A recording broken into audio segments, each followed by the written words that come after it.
نحمده ونصلي ونسلم على رسوله الكريم أما بعد فقد قال الله تعالى في القرآن المجيد والفرقان الحميد فيها يفرق كل أمر حكيم. وقال سيدنا رسول الله صلى الله تعالى عليه وسلم شعبان شهري ورمضان شهر الله، أو كما قال عليه الصلاة والسلام. صدق الله العظيم وصدق رسوله النبي الأمين المكين الكريم، ونحن على ذلك لمن الشاهدين والشاكرين والحمد لله رب العالمين.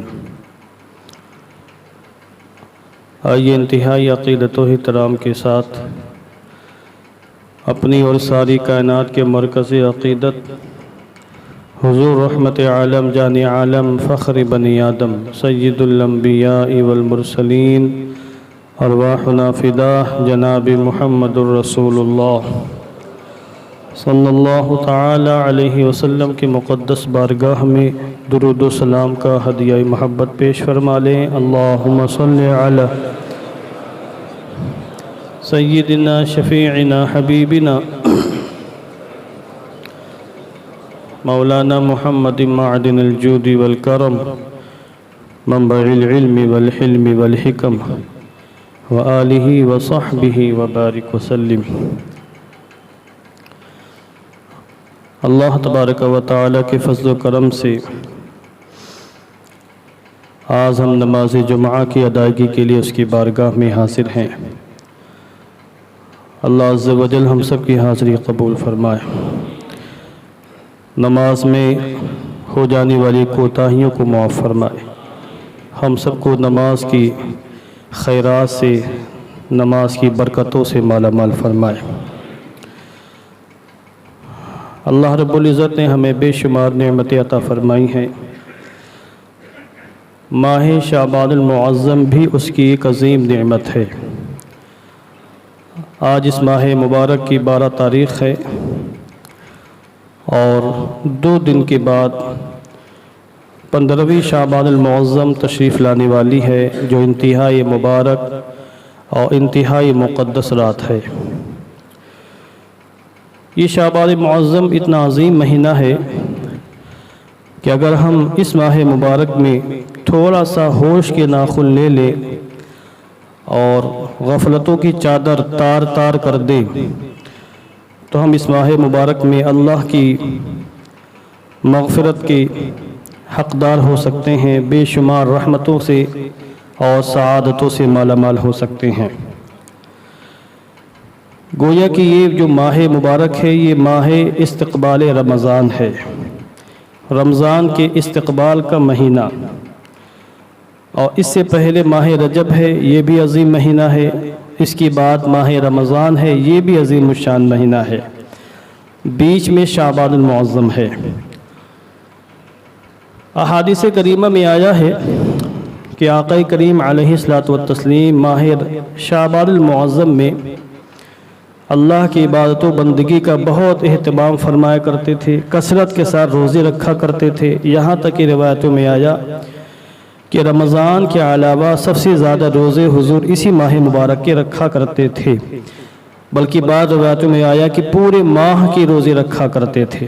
کثرت کے ساتھ تلاوت قرآن، صدقات و خیرات، تسبیحات، تحلیلات اور اللہ کی بندگی کے مختلف انداز آپ اس ماہ مبارک میں اختیار فرمایا کرتے تھے، امت کی ترغیب کے لیے، امت کی تعلیم کے لیے، تاکہ امت محمدیہ بھی اس ماہ مبارک کا خوب اہتمام کرے. آپ یہاں یہ اندازہ فرمائیے کہ آقا کریم علیہ السلام نے ماہ شعبان کو خود اپنا مہینہ قرار دیا ہے. حدیث پاک میں آیا ہے شعبان شہری و رمضان شہر اللہ. حضور فرماتے ہیں شعبان میرا مہینہ ہے، رمضان اللہ کا مہینہ ہے. اب جس شے کی نسبت حضور کی جانب ہو جائے تو وہ شے بڑی عظیم ہو جاتی ہے، مقدس ہو جاتی ہے، شاندار ہو جاتی ہے، برکتوں والی ہو جاتی ہے. نسبت ہونے سے شے برکت والی ہو جاتی ہے.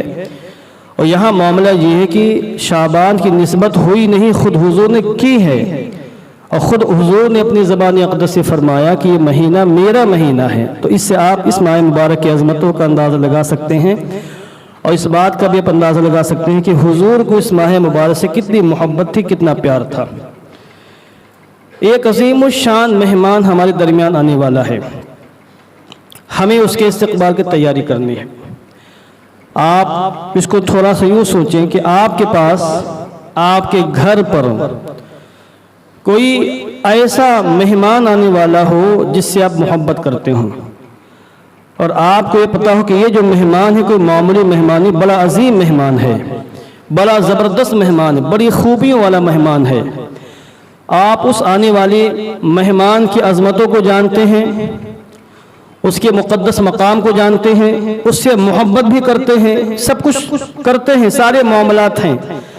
تو ظاہر جب یہ انداز ہوگا تو پھر ہفتوں پہلے مہمان کے استقبال کی تیاریاں ہوں گی، گھر میں دھومیں مچیں گی کہ مہمان آنے والا ہے۔ ہر انسان خوشی کا اظہار کرے گا، مسرت کا اظہار کرے گا، اور اپنے آنے والے مہمان کے استقبال کی تہہ دل سے وہ تیاری کرے گا۔ یہ ہمارا اپنا دنیاوی معاملہ ہے۔ تو ماہ رمضان تو ایک عظیم الشان مہمان بلکہ جلوگر ہونے والا ہے، جس کی شان یہ ہے کہ اللہ رب العزت نفلی عبادت کا ثواب فرض کے برابر کر دیتا ہے۔ عام دنوں میں آپ یہ یاد رکھیے گا، کوئی ہزاروں سال کی نفلی عبادتیں کسی ایک فرض کا مقابلہ نہیں کر سکتی ہیں۔ فرض کے مقابلے میں نفلی عبادت کی سرے سے کوئی اہمیت ہی نہیں ہے، اتنا سمجھیں آپ۔ ماہ رمضان میں نوافل جو نفلی عبادتیں ہیں ان کا ثواب اٹھا کر فرض کے برابر کر دیا جاتا ہے، اور فرض کا ثواب 70 گنا بڑھا دیا جاتا ہے۔ تو اس کے معاملات بہت اونچے ہیں، رحمت الہی چھما چھم برستی ہیں، بندے اللہ کی مغفرت کے حقدار ہوتے ہیں۔ ایسا عظیم الشان ماہ جلوگر ہونے والا ہے، تو اس کے استقبال کی تیاری ہمیں اسی مہینے میں کرنی ہے۔ اس لیے آقا دو عالم نور مجسم علیہ الصلوۃ والتسلیم ماہ شعبان المعظم کا خوب اہتمام فرمایا کرتے تھے استقبال رمضان کے لیے۔ ایک روایت میں یہاں تک آیا ہے کہ اللہ نے جب مہینوں کو پیدا فرمایا، مہینوں کو، زمانے کو، مکان کو، ہر شے کو اللہ نے پیدا فرمایا۔ یہ مہینے بھی اللہ کی مخلوق ہیں، دن اللہ کی مخلوق ہیں، یہ ہمارا اسلامی عقیدہ، اسلامی نظریہ۔ فقال شعبان ربی، شعبان نے اللہ سے فرمایا، اے اللہ، اے میرے رب، جعلتنی بین شہرین عظیمین فما جعلت لی، تو نے مجھے دو عظیم الشان مہینوں کے بیچ میں رکھا ہے، ایک طرف رمضان ہے اور ایک طرف رجب ہے، دونوں عظیم الشان مہینے ہیں۔ فما جعلت لی، تو نے میرے لیے کیا مقرر فرمایا، میرا مقام کیا ہے، میری فضیلت کیا ہے؟ اللہ نے جواب ارشاد فرمایا، جعلت فیک تلاوت القرآن، میں نے تجھے دو عظیم الشان مہینوں کے بیچ میں رکھا ہے، اور تیرا سوال یہ ہے کہ میں نے تیرے لیے کیا مقرر فرمایا ہے؟ میں نے تیرے لیے تلاوت قرآن کا انتخاب فرمایا ہے کہ امت محمدیہ جو میرے کلام سے محبت کرتی ہے وہ سب سے زیادہ تلاوت میرے کلام کی تیرے اندر کرے گی، ماہ شعبان میں کرے گی۔ اور آپ دیکھ لیں، آپ دنیا بھر میں کروڑوں حفاظ ہیں، میں عام لوگوں کی بات نہیں کرتا، عام لوگ بھی پڑھتے ہیں، باذوق لوگ، مگر قرآن کریم کی جتنی تلاوت حافظ قرآن کرتا ہے اور کر سکتا ہے کوئی نہیں کر سکتا، اس کو زبانیات ہوتا ہے۔ دنیا بھر میں کروڑوں حفاظ ہیں، حافظ قرآن جو ماہ رمضان میں تراویح سناتے ہیں، پورے 10 مہینے، شعبان رمضان کو الگ کریں، 10 مہینے وہ اتنی تلاوت نہیں کر پاتے جتنی تلاوت وہ صرف ماہ شعبان میں کرتے ہیں۔ 10 مہینوں کی تلاوت کو آپ جوڑ لیں اور ماہ شعبان کی تلاوت کو آپ جوڑیں تو ماہ شعبان کی تلاوت یہ 10 مہینوں کی تلاوت کے مقابلے میں بڑھ جائے گی۔ تو تلاوت قرآن کا مہینہ یہ قرآن مقدس سے اپنے تعلقات کو مضبوط کرنے کا مہینہ ہے، صدقات و خیرات کرنے کا۔ یہ شعبان کی میں بات کروں، رمضان کی بات تو بعد میں ہوگی۔ یہ ماہ رمضان کے استقبال کا مہینہ ہے، ہمیں ماہ رمضان کا استقبال اس ماہ شعبان میں کیسے کرنا ہے اور ہمیں رمضان کی تیاری کیسے کرنا ہے۔ آپ چند نوافل رکھیں، نفلی روزے رکھیں، صدقات و خیرات کریں۔ صدقات و خیرات کریں گے اور اپنی قیمتی گاڑھی کمائی کا کچھ حصہ نکالیں گے راہ خدا میں، نفلی صدقہ کریں گے، تو پھر زکوٰۃ ادا کرنے کے جذبات نکھر کر سامنے آئیں گے، حوصلہ مضبوط ہوگا، جگر میں توانائی پیدا ہوگی، اور پھر ماہ رمضان میں جب آپ اپنی گاڑھی کمائی کی زکوٰۃ نکالیں گے تو پھر جگر میں تکلیف نہیں ہوگی اور پانی پیتا نہیں ہوگا، انسان خوشی سے راہ خدا میں زکوٰۃ نکالے گا۔ نفلی روزے رکھیں گے تو ماہ رمضان کے روزے رکھنے میں تکلیف نہیں ہوگی، یہ نفلی روزے ماہ رمضان کے روزوں کا بھرپور تعاون کرتے ہوئے نظر آئیں گے۔ حسن سلوک کریں، تلاوت قرآن کثرت کے ساتھ کریں، جتنی زیادہ نیکیاں ہو سکے کریں اس ماہ مبارک میں۔ جب نیکیوں کا ذخیرہ اس ماہ مبارک میں جمع ہوگا تو اللہ رب العزت ان نیکیوں کے صدقے میں آپ کو ماہ رمضان میں خوب نیکیاں کرنے کی توفیق عطا فرمائے گا۔ اس طرح آپ اس کا استقبال کریں۔ اور ماہ شعبان المعظم کے حوالے سے آج تو ہلڑ بازیاں ہو رہی ہیں، تماشے بازی سنیوں میں زیادہ ہے، معاف کیجیے گا۔ ہم لوگوں نے دین کو ایک تماشا بنا کے رکھا ہے، تہواروں کے نام پر ایک تو نئی نئی چیزیں ہم ایجاد کرتے چلے جا رہے ہیں، اور پھر اس میں بھی یہ خیال نہیں کہ شریعت کے تقاضے کیا ہیں، شریعت کی تعلیمات کیا ہیں، قرآن و حدیث نے ہمیں کیا اسوہ عطا فرمایا ہے۔ نہ کسی سے پوچھنا، نہ کسی سے مشورہ کرنا، مسلم نوجوانوں کی جو مرضی ہو رہی کر رہے ہیں۔ شب برات کے موسم پر میں بھی اور نصف شعبان، یہ جو 15ویں شب اس موسم میں بھی ہمارے نوجوان تماشے بازیاں کرتے ہیں، دین کے نام پر، سنت کے نام پر، قرآن مقدس کے نام پر تماشے بازیاں کرتے ہیں۔ میں چند تماشے بازی بتا دیتا ہوں آپ کو۔ مثلا یہ ماہ شعبان جہنم سے نجات کا مہینہ ہے، خود کو جہنم سے بچانے کا مہینہ ہے۔ اللہ کی بنائی ہوئی زبردست آگ جسے ہم جہنم کہتے ہیں، دوزخ کہتے ہیں، جو اتنی خطرناک کہ اگر سوئی کے چھید کے برابر وہ جہنم کھول دی جائے تو زمین جل کر راکھ ہو جائے، اس کی گرمی کوئی نہیں برداشت کر سکتا۔ یہ اس کی گرمی کا، اس کی شدت کا عالم ہے، جسے خود آقا کریم علیہ الصلوۃ والتسلیم نے اپنی زبان اقدس سے بیان فرمایا۔ تو یہ ماہ مبارک تو اس جہنم سے بچنے کا مہینہ تھا۔ ہمارے نوجوانوں نے اسی ماہ مبارک میں، اس ماہ مبارک کا تقدس پامال کرتے ہوئے آتش بازی شروع کر دی ہے۔ جو مہینہ جہنم سے بچنے کا تھا اس مہینے میں جہنم میں جانے کا سامان فراہم کر رہے ہیں۔ یہ ماہ مبارک حسن سلوک کرنے کا مہینہ تھا، اچھائیاں اور نیکیاں پھیلانے کو، کرنے کا، ترغیب دینے کا مہینہ تھا۔ ہمارے نوجوان شب برات میں بائک اٹھا کر نکل جاتے ہیں، ہلڑ بازی کرتے روڈوں کے اوپر، خود تو زخمی ہوتے ہیں، پریشان ہوتے ہیں، ٹریفک سسٹم خراب کرتے ہیں، پوری قوم کو، ملت کو بدنام کرنے کی پوری کوشش کرتے ہیں۔ کام تو دین کا کر نہیں سکتے، بھئی یہ ساری ہلڑ بازیاں، ٹوپے لگا لی اور نہ جانے کیا کہ کیسے کیسے لباس پہن لیا، بس اپنی جماعت کے ساتھ، دوستوں کے ساتھ نکل گئے۔ رات میں 2 بجے 3 بجے آ رہے ہیں، 12 بجے آ رہے ہیں، کیا کر رہے تھے؟ بڑی رات بیدار ہونا ہے۔ کوئی بڑی رات مذہب اسلام میں نہیں ہے، سب راتیں مساوی ہیں۔ رات بڑی ہوتی ہے نیکیوں کے ذریعے، رات بڑی ہوتی ہے اللہ کو یاد کر کے، اللہ کا ذکر کر کے، تلاوت قرآن کے ذریعے۔ یہ کام تو ہونے میں کلیجہ پھٹنے لگتا ہے۔ اب دیکھیے نئی چیزیں، جیسے واسطے بھی جادو ہوا۔ اس شب برات کے حوالے سے یہ باقاعدہ روایتوں میں آیا کہ اللہ رب العزت حضرت علی مولا کائنات سے مروی ہے، سنن ابن ماجہ کے اندر روایت موجود ہے۔ اچھا وہ روایت سن لیجیے آپ۔ حضرت علی مولا کائنات فرماتے ہیں اذا کانت لیلۃ النصف شعبان فقوموا لیلہا وصوموا یومہا۔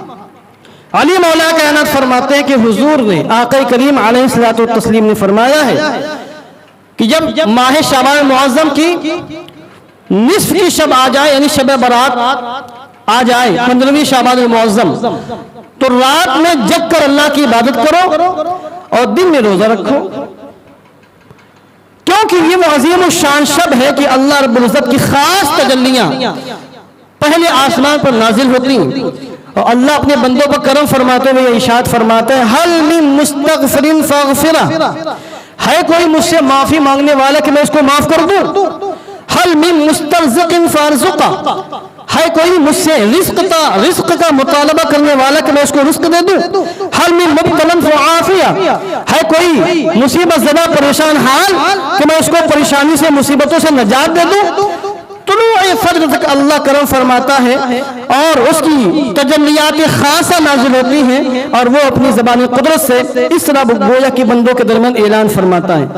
تو تو یہاں پر حضور نے فرمایا کہ رات میں اللہ کی عبادت کرو، دن میں روزہ رکھو. اور ایک روایت میں جو حضرت عائشہ صدیقہ سے مروی ہے، جامع ترمذی کے اندر روایت موجود ہے، طویل روایت ہے، اس میں آخر میں ٹکڑا موجود ہے کہ حضور نے فرمایا حضرت عائشہ صدیقہ سے کہ وہ عظیم الشان یہ شب ہے، شب برات، شعبان کی 15ویں شب کہ اللہ عز و جل کی رحمت جوش میں ہوتی ہے اور قبیلہ بنی کلب کی بکریوں کے بالوں کی تعداد کے برابر اللہ اپنے گنہگار بندوں کو معاف فرماتا ہے. اب قبیلہ بنی بکر عرب میں قبیلہ تھا اور عربوں میں بکریاں پالنے کا بڑا رواج تھا. سب سے زیادہ بکریاں اسی قبیلے کے اندر تھی، تقریباً 20,000 بکریاں اس قبیلے کے اندر تھیں. اور ایک بکری میں کتنے بال ہوتے ہیں آپ اندازہ لگا سکتے ہیں. حضور فرماتے قبیلے بنی بکر کے بکریوں کے بالوں کی تعداد کے برابر، یعنی بے تحاشا، بے انتہا، بے حساب اللہ اپنے بندوں کو معاف فرماتا ہے. مگر جس کے دل میں اپنے مومن بھائی کے لیے کینہ ہو وہ معاف نہیں کیا جائے گا جب تک کہ کینے کو نکال کر باہر نہ پھینک دے. زناکار کو معاف نہیں کیا جائے گا جب تک کہ وہ زنا سے توبہ نہ کر لے. شراب پینے والے کو معاف نہیں کیا جائے گا جب تک کہ وہ شراب سے توبہ نہ کر لے. ماں باپ کو تکلیف دینے والے کو معاف نہیں کیا جائے گا جب تک کہ ماں باپ سے معافی نہ مانگ لے. باقاعدہ گن کر حضور نے بیان فرمایا کہ ان لوگوں کو معاف نہیں کیا جائے گا، بدبخت ہیں جب تک کہ اپنے گناہوں سے توبہ نہ کر لے. ہمارے یہاں کیا ہے، واٹس ایپ پر میسج تیار کیا جاتا ہے، معافی نامہ، معذرت نامہ. اور ابھی آج جمعہ کل سنیچر سے ہی وہ شیئر کرنا شروع کریں لوگ. اپنا فرض سمجھتے ہیں کہ ہمارے پاس جتنے گروپ ہے، جتنے گروپ میں مجھے ایڈ کیا گیا سب کے پاس بھیجنا ہے، اور ہزاروں لاکھوں لوگوں تک بھیج دیتے ہیں کہ میں نے کسی کا دل دکھایا ہو، میں نے کسی کو تکلیف دی ہو، میں نے کسی کو گالی دی ہو، اللہ رسول کی رضا کے لیے مجھے معاف کر دے. جن کو تکلیف دی ہے وہ گھر کے اندر موجود ہے، جن کو گالیاں دی ہے پڑوس کے اندر موجود ہے، جس کا حق مارا بغل میں رہتا ہے، جس کو پٹائی کی ہے، جس کے ساتھ زیادتی کی ہے اور جس کی عزت کے ساتھ کھلواڑ کیا ہے، وہ روزانہ 20 بار سامنے آ رہا ہے، اس سے معافی مانگنے کی توفیق نہیں مل رہی ہے اور واٹس ایپ پر معافی مانگتا پھر رہا ہے. یہ ایکٹر باز ہے، دھوکے باز ہے. یہ کس کو دھوکہ دے رہا ہے؟ اپنے آپ کو دھوکہ دے رہا ہے. اس لیے یہ تماشے بازی جو نوجوانوں نے شروع کر دی، ان کو چاہیے کہ نوجوانوں کو ان تماشے بازیوں سے باہر آئیں اور عاملین دنیا میں قدم رکھیں، واٹس ایپ کی دنیا سے باہر نکلیں اور دیکھیں کہ ہمارے پیغمبر اعظم نے کیا ارشاد فرمایا ہے اور ہم کیا کر رہے ہیں. ہم حضور کی تعلیمات سے کس قدر دور ہیں کہ ایکٹنگ اس دینی معاملات میں بھی ایکٹنگ ہو رہی ہے. گھر میں ماں باپ موجود ہیں جن کا حق مارا ہے، جن کو تکلیف دی ہے، جن کو آنکھیں دکھائی ہیں اور صرف اف نہیں زبان سے بھدی بھدی گالیاں دی ہیں بیوی کی محبت میں، ان سے معافی مانگنے کی توفیق نہیں ہے. ان کا کلیجہ پھٹا جا رہا ہے، وہ تکلیف میں زندگی گزار رہے ہیں، ان کے لیے کھانے پینے کا پیسہ ان کے پاس موجود نہیں ہے. یہ ایک کونے میں ایک الگ روم میں کھانا بنا کر طرح کی فروٹس لا کر اپنی بیوی کے ساتھ گلچھڑیاں اڑا رہا ہے. ایسے ماں باپ سے معافی مانگنے کی توفیق نہیں ہے. واٹس ایپ پر ایسے دوستوں سے معافی مانگی جا رہی ہے جو نہ یہ اس کو پہچانتا جس کو نہ یہ پہچانتا ہے، جو تمہارا میسج پڑھتے ہی نہیں ہے، جو تم سے محبت نہیں کرتے ہیں، جن کا تم نے حق نہیں مارا ہے. یہ نوجوان ایسے لوگوں سے معافی مانگ رہے ہیں اور جن کا انہوں نے حق مارا ہے، دل اور زمین دھتکارتا بھی ہے کہ تم نے غلط کام کیا ہے. ایسے لوگوں سے معافی مانگنے کی توفیق نہیں ہوتی. جن کا حق مارا ان سے معافی مانگے، جن کو تکلیف دی ہے ان سے معافی مانگے، جن کا مال حرام کر لیا ان سے معافی مانگے، جن کی زمینیں جائیداد تم نے لے لی ہے، اپنے بچوں کا نام کر لیا ہے، ان سے جا کے معافی مانگے. اگر تم نے اللہ کی محبت کا دعویٰ کیا تو سارے کام کرنے ہوں گے، ورنہ خدا کا غضب ایسا سخت ہے، ایسا خطرناک ہے کہ اگر خدا کا غضب نازل ہو گیا تو کوئی بھی طاقت اور قوت تمہیں خدا کے غضب سے بچا نہیں سکتی ہے. یہ سارے کام آپ کو شب برات سے پہلے کرنا ہے.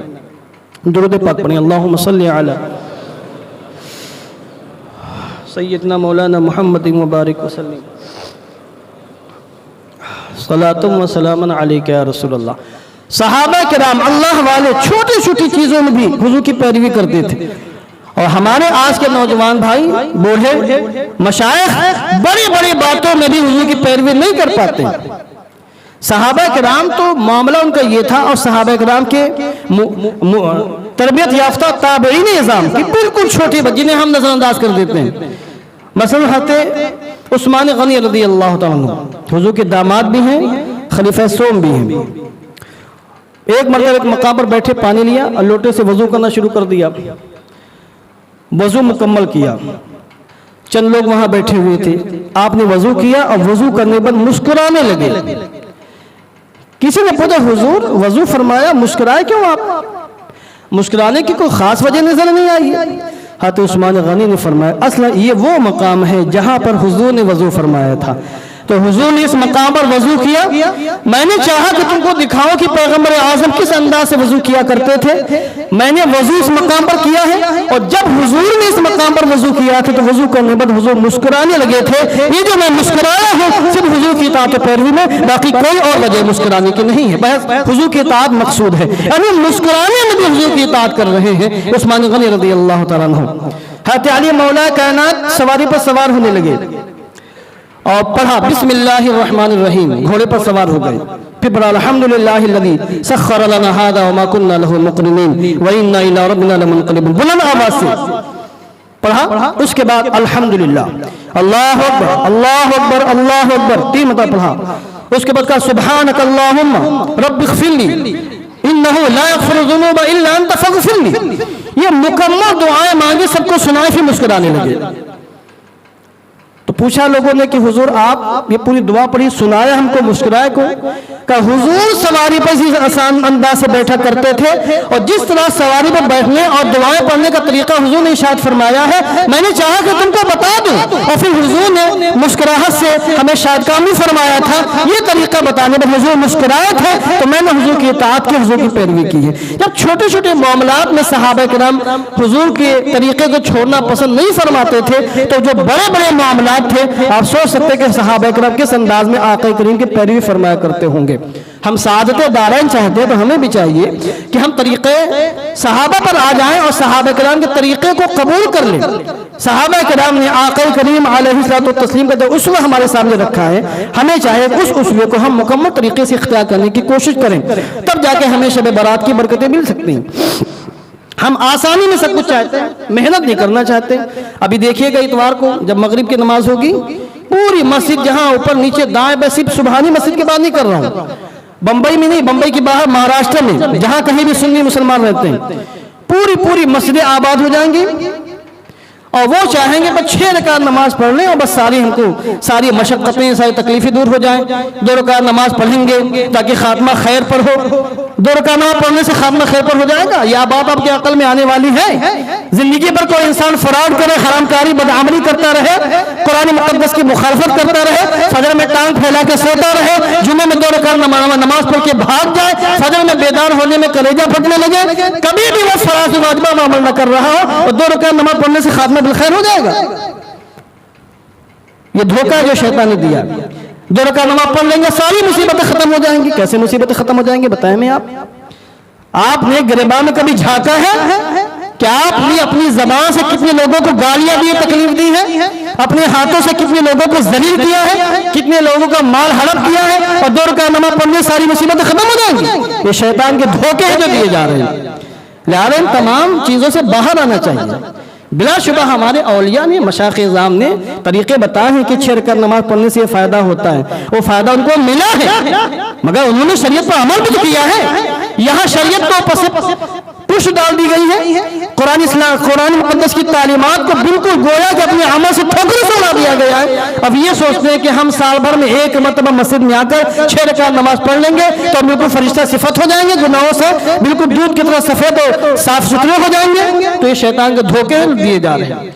عملی دنیا میں آئیے، رسول پاک کے اسوے کو اختیار کریے، انشاءاللہ دنیا میں بھی کامیابی ملے گی اور آخرت میں بھی کامیابی آپ کے قدم